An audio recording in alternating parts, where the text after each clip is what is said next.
रामपुर नाम के एक गांव में लोग बहुत हंसी खुशी रहा करते थे। उस गांव में एक बहुत गरीब परिवार रहता था। उस परिवार में मोहन, उसकी बीवी लता और उनका 8 साल का बेटा चीकू रहते थे। मोहन को पीने की बहुत बुरी आदत थी। वो सुबह शाम बस शराब पीता और जुआ खेलता रहता था। मोहन की एक छोटी सी किराने की दुकान थी।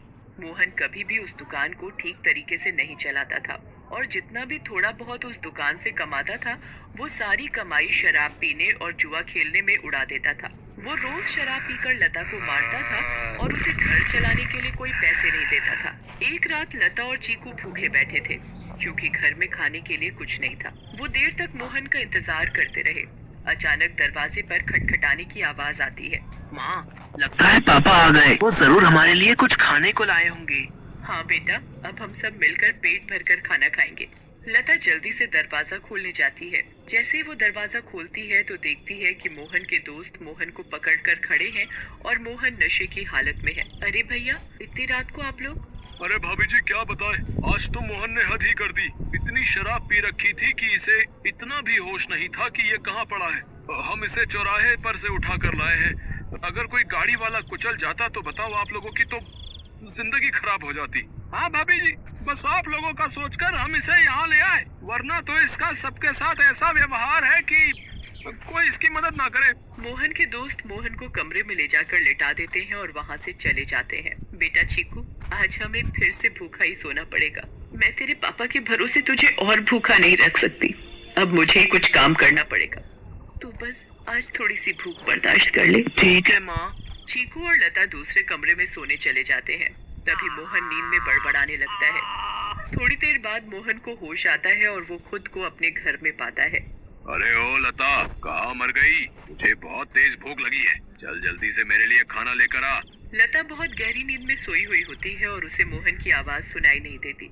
मोहन 4-5 बार आवाज देता है पर लता नहीं उठती। मोहन गुस्से से लाल हो जाता है और कमरे में रखे एक मोटे से डंडे को उठाता है और दूसरे कमरे में जाता है जहां लता और चीकू सो रहे होते हैं। वो डंडे से लता को बुरी तरह पीटने लगता है। लता अचानक नींद से उठ खड़ी होती है। बचाओ बचाओ, मुझे मत मारो। मैंने क्या किया? मेरी क्या गलती है जो आप मुझे ऐसे बुरी तरह मार रहे हो? मैं आधे घंटे से आवाज दे रहा हूँ कि मुझे खाना दे दे और तू यहाँ घोड़े बेचकर सो रही है? ऊपर से मेरे साथ जुबान लड़ा रही है। मोहन लता को बहुत मारता है। आवाज सुनकर चीकू भी नींद से उठ जाता है। वो अपनी माँ को बचाने की बहुत कोशिश करता है पर मोहन किसी की नहीं सुनता और लता को बहुत मारता है। अगली सुबह जब लता उठती है तो उसे बाहर कुछ शोर सुनाई देता है। वो बाहर जाकर देखती है तो लोगों की भीड़ लगी होती है। लता पास जाती है और पूछती है, क्या हुआ रजनी भाभी? अरे तुम्हें नहीं पता क्या? क्या नहीं पता? बताओ क्या हुआ? यही कि चंपा के पति को कल रात एक चुड़ैल उठाकर ले गई। क्या?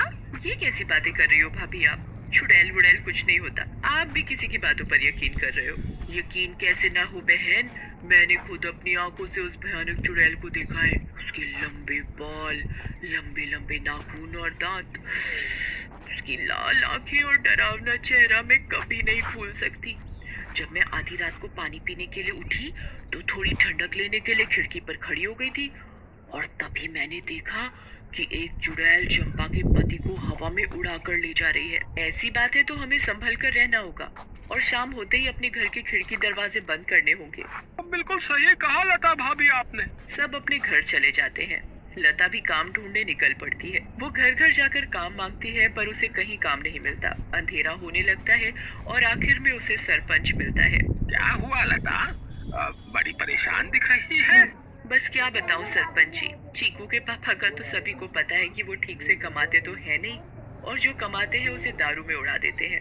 इसीलिए मैं ही काम ढूंढ रही हूँ ताकि अपना और अपने बच्चे का पेट भर सकूं। ऐसी बात है तो मेरे पास एक काम है। मेरी माँ बहुत बड़ी हो गई है और बिल्कुल चल फिर नहीं सकती। मैं उनकी देखभाल के लिए किसी को देख रहा था, पर अगर तुम चाहो तो तुम ये काम कर सकती हो। मैं तुम्हें महीने के 2000 रुपए दूंगा। आपका बहुत बहुत धन्यवाद। बस एक दिक्कत है कि तुम्हें देर रात तक रुकना होगा जब तक कि वो सो नहीं जाती। मुझे मंजूर है सरपंच जी।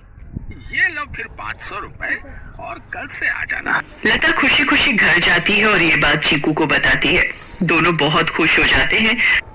तभी वहाँ मोहन आ जाता है। क्या बात है? किस बात की इतनी खुशी मनाई जा रही है? मुझे उनकी बड़ी माँ का ध्यान रखना होगा, जिसके बदले वो मुझे पूरे 2000 रुपए देंगे। तू कहीं भी जाकर मर, मुझे कोई फर्क नहीं पड़ता।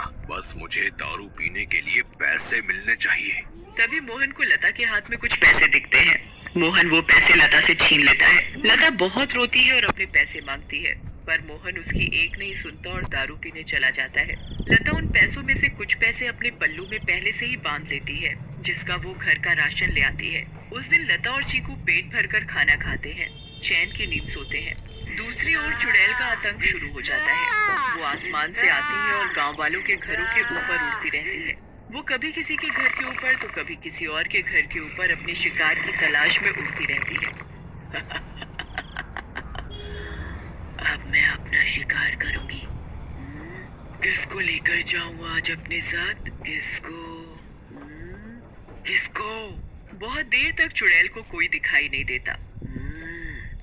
लगता है इस गांव के आदमी बहुत चालाक हो गए। अब उन्होंने रात को निकलना ही बंद कर दिया। अगर ऐसा रहा तो मैं अपना शिकार कैसे करूंगी? किसको लेकर जाऊं अपने साथ? किसको लेकर जाऊंगी अपने साथ? तभी भोला रात को घर के बाहर आता है और रस्सी पर सूख रहे कपड़े उतार कर इकट्ठे करने लगता है। चुड़ैल की नजर भोला पर पड़ती है। मिल गया मेरा शिकार। चुड़ैल भोला पर हमला करती है। वो उसे एक हाथ से पकड़ती है और अपने साथ हवा में उड़ाकर ले जाती है। बचाओ, बचाओ, मुझे छोड़ दो, जाने दो मुझे। तू तो मेरा आज का शिकार है, ऐसे कैसे छोड़ दूं? तभी भोला की बीवी बाहर भोला को देखने आती है। उसे भोला घर के बाहर कहीं नहीं दिखता, पर फिर उसकी नजर ऊपर जाती है और वो देखती है कि चुड़ैल उसके पति को लेकर जा रही है। रेखा ये सब देखकर बेहोशी हो जाती है और सुबह जाकर उसे होश आता है। होश आते ही वो अपने पति को हर तरफ ढूंढने लगती है, पर वो कहीं नहीं मिलता। वो यहाँ वहाँ पागलों की तरफ भागती है और चिल्ला रही है। तभी गांव के लोग इकट्ठे हो जाते हैं। क्या हुआ रेखा भाभी? अगली सुबह जब लता उठती है तो उसे फिर से घर के बाहर कुछ लोगों का शोर सुनाई देता है।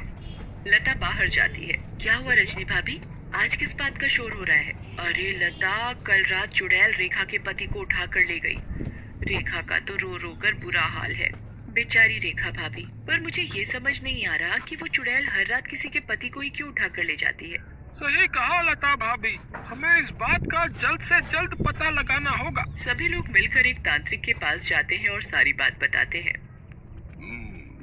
मैं अभी पता लगाता हूँ कि ये चुड़ैल चाहती क्या है। ओम ह्रीम क्लीम चामुंडाय विच्चय नमः। ओम ह्रीम क्लीम चामुंडाय विच्चय नमः। तांत्रिक ध्यान लगाता है और उसे वो चुड़ैल दिखाई देती है।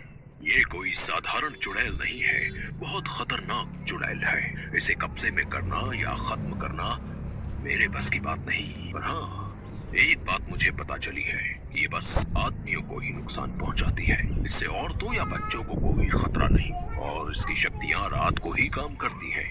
दिन में ये हम लोगों की तरह एक मामूली इंसान जैसी बन जाती है। बस मैं अपनी तांत्रिक विद्या से इतना ही पता लगा पाया हूँ।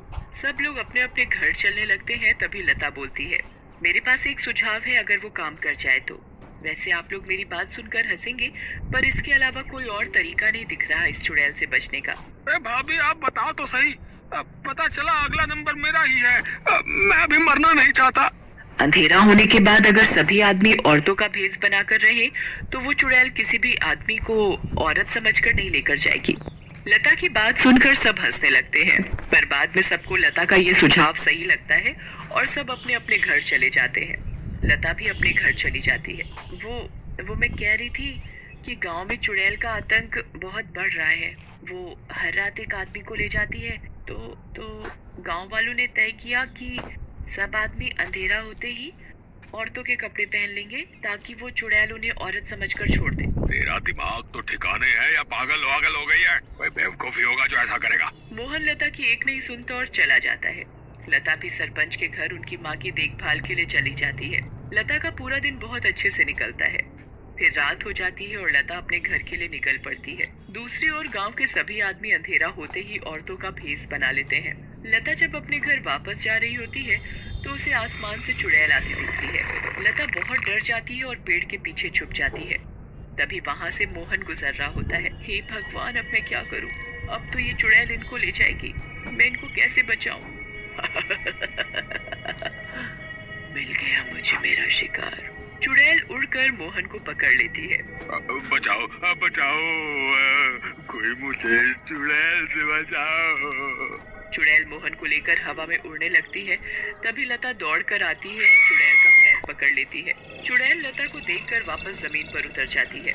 मैं पागल औरत, छोड़ मेरा पैर और ले जाने दे मुझे इस आदमी को। ये मेरा शिकार है। नहीं, मैं तुझे नहीं छोड़ूंगी। मैं तुझे अपने पति को नहीं ले जाने दूंगी, चाहे इसके बदले मुझे अपनी जान ही क्यों न देनी पड़े। चुड़ैल बहुत कोशिश करती है पर लता उस चुड़ैल के पैर को नहीं छोड़ती। छोड़ मेरा पैर, मेरी पायल टूट जाएगी। दूर रह मेरी पायल से। मेरी पायल मेरी जान है। इस चुड़ैल को आखिर इतना क्यों प्यार है इस मामूली सी पायल से? और ये ऐसे क्यों बोल रही है? कहीं इस पायल में ही तो इसकी जान नहीं? मुझे इस पायल को तोड़ देना चाहिए। लता उस पायल को तोड़ देती है। चुड़ैल आग में जलने लगती है। ये तूने क्या किया? मेरी पायल में ही मेरी जान थी और तूने वही तोड़ दी। चुड़ैल उस आग में खत्म हो जाती है। अब मुझे माफ कर दो लता। मैंने हमेशा तुम्हें मारा पीटा और आज तुमने ही मेरी जान बचाई। उस दिन के बाद से मोहन बदल जाता है। वो अच्छे से काम करता है और अपने परिवार का ध्यान रखता है और कभी शराब नहीं पीता। गांव वालों को भी उस चुड़ैल से हमेशा के लिए